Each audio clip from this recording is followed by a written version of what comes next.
Mobile addiction ಅನ್ನೋದು ಒಂದು ರೋಗನ? Video ಕಾಲಲ್ಲಿ ಇರುವಂಥದ್ದು, ಅದಾದ್ಮೇಲೆ ರೇಡಿಯೇಷನ್ ಎಫೆಕ್ಟ್ ಬಗ್ಗೆ ಯಾರಿಗೂ ಗೊತ್ತಿಲ್ಲ. ಇವತ್ತು ನೀವು ಬೆಂಗಳೂರಲ್ಲಿ ಪಕ್ಷಿಗಳನ್ನ ತೋರಿಸ್ಬಿಟ್ರೆ ನಾನು ನಿಮಗೆ ಬಂಗಾರದ ಕಾಯಿನ್ ಗಿಫ್ಟ್ ಆಗಿ ಕೊಡ್ತೀನಿ ಅನ್ನೋ ಕಾಲ ಬಂದಿದೆ. ಆರೋಗ್ಯಂ ಪರಂ ಧನಂ ಅಂತ ಹೇಳ್ತೀವಿ ನಾವು. ಆದರೆ ನಾವೇನು ಮಾಡ್ತಾ ಇದ್ದೀವಿ ಅಂತಂದರೆ ಈಗ ಮೊಬೈಲೇ ಭಾಗ್ಯ ಅನ್ನೋ ರೀತಿ ಆಗಿದೆ. ಸರ್ ನನಗೆ ನಿದ್ದೆ ಬರಲ್ಲ ರಾತ್ರಿ, ನಾನೊಂದು ಮೂವಿ ನೋಡಿಬಿಟ್ಟು ರಾತ್ರಿ ಮಲಗ್ತೀನಿ. ನಾವು ಒಂದು ಸತಿ ಮೊಬೈಲ್ನ ರಿಸೀವ್ ಮಾಡಿದರೆ ಯಾವುದೋ ಒಂದು ಪಕ್ಷಿ ಜೀವ ಹೋಗುತ್ತೆ ಅಂತ ಫಿಕ್ಸ್. ಇವತ್ತು ಬೆಂಗಳೂರಲ್ಲಿ ನಿಮಗೆ 98% ಪಕ್ಷಿಗಳಿಲ್ಲ.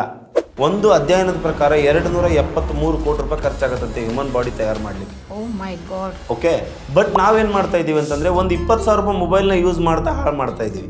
ಇವಾಗ ಕಾಸ್ಟ್ಲಿ ಮೊಬೈಲಲ್ಲಿ ಏನಾದರೂ ರೇಡಿಯೇಷನ್ ಏನಾದ್ರು ಕಡಿಮೆ ಆಗಿರುತ್ತಾ ಹೇಗೆ? ಇಲ್ಲ ಮೇಡಮ್, ನೀವು ಎಷ್ಟು ಕಾಸ್ಟ್ಲಿ ತೊಗೊಳ್ತಾ ಹೋಗ್ತೀರಾ ಅಷ್ಟು ರೇಡಿಯೇಷನ್ ಎಫೆಕ್ಟ್ ಜಾಸ್ತಿ ಆಗ್ತಾ ಹೋಗುತ್ತೆ. ನಾವು ಆರೋಗ್ಯವಾಗಿರ್ಬೇಕು ಅಂದರೆ ಮೂಲವಾಗಿ ಮೊಬೈಲ್ ಕಮ್ಮಿ ಮಾಡಬೇಕು. ನನಗೆ ಫೋನೇ ಮಾಡಿಲ್ಲ ಅಂತ ಕಂಪ್ಲೇಂಟ್ ಮಾಡೋದಕ್ಕಿಂತ ನನಗೆ ಫೋನ್ ಮಾಡಲಿಲ್ಲ ಅಂತ ಖುಷಿ ಪಡಬೇಕು. ಓಕೆ ಓಕೆ, ಕೇಳಿಸ್ಕೊಳ್ಳಿ. ಈಗ ಅದು ಬರಲ್ವಾ, ಅದಕ್ಕೆ ನಮ್ಮ ಹತ್ರ ಒಂದು ಬ್ಯೂಟಿಫುಲ್ ಆಗಿರ್ತಕ್ಕಂಥ ಒಂದು ಪ್ರಾಡಕ್ಟ್ ಇದೆ, ಇದನ್ನ ಯೂಸ್ ಮಾಡ್ಬೋದು. ಹೇಗೆ ವರ್ಕ್ ಆಗುತ್ತೆ? ಇದನ್ನ ನೀವು ಯಾವುದೇ ಎಲೆಕ್ಟ್ರಾನಿಕ್ ಗ್ಯಾಜೆಟ್ ಇದಕ್ಕೆ ಜಸ್ಟ್ ಹಿಂಗೆ ಟ್ಯಾಪ್ ಮಾಡಿದ್ವಿ ಅಂತಂದರೆ ಇದರಲ್ಲಿ ಇರ್ತಕ್ಕಂಥ ರೇಡಿಯೇಷನ್ ಎಫೆಕ್ಟು 10⁻1 ಬರುತ್ತೆ. ಈಗಿನ ಕಾಲದಲ್ಲಿ ಜಾಸ್ತಿ ಹಾರ್ಟ್ ಅಟ್ಯಾಕ್ಗಳು ಆಗ್ತಾ ಇದ್ದಾವೆ.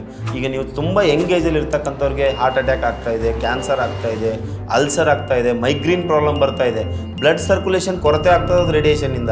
30-40 ಇಯರ್ಸಲ್ಲೇ ಪ್ಯಾರಲೈಸಿಸ್ ಸ್ಟ್ರೋಕ್ ಆಗ್ತಾ ಇದೆ ಕೆಲವೊಬ್ಬರಿಗೆ. ಸೊ ಇದನ್ನು ನೀವು ಬಳಕೆ ಮಾಡೋದ್ರಿಂದ ಅಂಥ ರಿಸ್ಕ್ ಫ್ಯಾಕ್ಟರ್ಸ್ನಿಂದ ದೂರ ಇರ್ಬೋದು. ಮ್ಯಾಗ್ನೆಟ್ ಮನುಷ್ಯನಿಗೆ ಎಷ್ಟು ಮುಖ್ಯ ಅಂತಂದರೆ ಹಿಂದಿನ ಕಾಲದಲ್ಲಿ ಅಯಸ್ಕಾಂತ ಚಿಕಿತ್ಸೆ ಅಂತ ಹೇಳ್ತಾ ಇದ್ರು.